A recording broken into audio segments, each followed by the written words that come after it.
Hey everybody, Jeremy here, and welcome to this quick tutorial on how to use our new experimental features. With our new features, you can now grab and manipulate objects from a distance by using your controller's Raycast. We've also updated our selection tool and devised a more intuitive way of duplicating objects.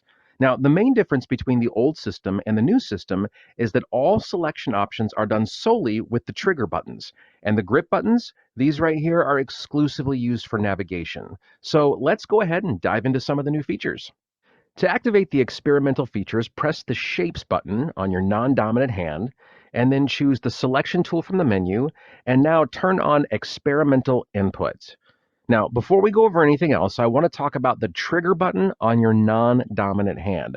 We're going to be using this button a lot, so it's really important to know how it works. Think of this button sort of like the Alt button on your keyboard. When using it in combination with other buttons, you can access new functionalities.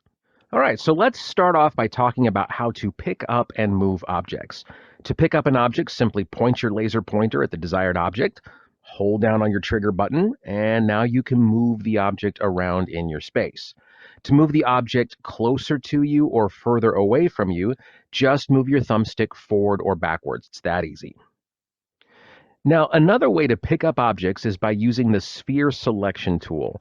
To activate the sphere selection tool, just move the thumbstick on your dominant hand to the right, and you can see here you can increase or decrease the size of the sphere just by moving your thumbstick to the right or left.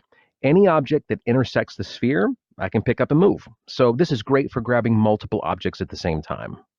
So just on a quick side note, to return to Raycast mode, just move your thumbstick all the way to the left, and there you have it. All right, so let's talk now about selecting multiple objects in a scene. Now, if you're in Raycast mode, just click on your first object. Now, hold down on that non-dominant hand trigger button. And with your dominant hand trigger button, just click on all the objects you'd like to add to your selection. Release both trigger buttons and then pick up your selected objects. To remove objects from a selection, just follow the same procedure. Hold down on that non-dominant hand trigger button, point at an object, and deselect it with your other trigger button.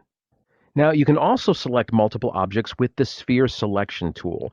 Just hold down on your dominant hand trigger button and move the sphere through all of the objects. And once you've made your selection, release the trigger button and pick up the entire group.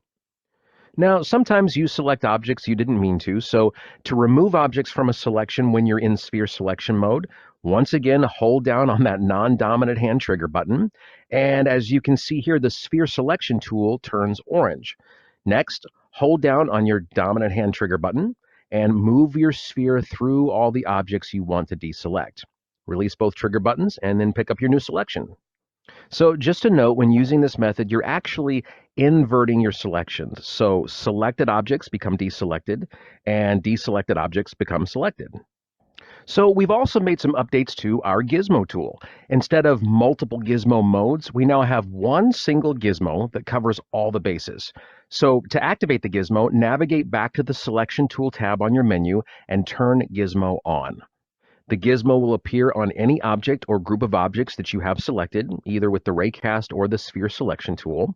Now, to use the gizmo, just make sure your Raycast is active, or just move your selection sphere close to the gizmo and the Raycast will automatically appear. Point your laser pointer at one of the arrows, grab it with your dominant hand trigger button, and move it along the selected axis. And you can see here that the rotation handles behave in the same way. Now, to edit the shape of an object, just select one of these small gray spheres located on each side of the object. Just grab one of them and resize your object along the selected axes. Now, a new feature we've added to the gizmo is the ability to move your object along a plane. Just select either one of these three plane icons here, grab one with the Raycast, and then move your object along your selected plane. Okay, so let's go back to the selection tool for just a second. We've made one really important improvement that I guarantee is going to make your life so much easier. So here we have a button, which is composed of a couple of different elements, and then we've got this icon on top, which is just a PNG that I've imported. Now, with the old method of selecting in shapes, choosing razor-thin elements like graphics were really tricky. But with the new system, your Raycast will always select whichever element is on top, saving you tons of headaches. Our snap to surface feature is still the same, but now it also works with the Raycast. So if I want to move this button over to this panel here, I just select all the elements, pick up the selection with the Raycast, and I can move it over to the panel. And then this group of objects I'm holding is going to cast a circle on the surface that I want to snap to.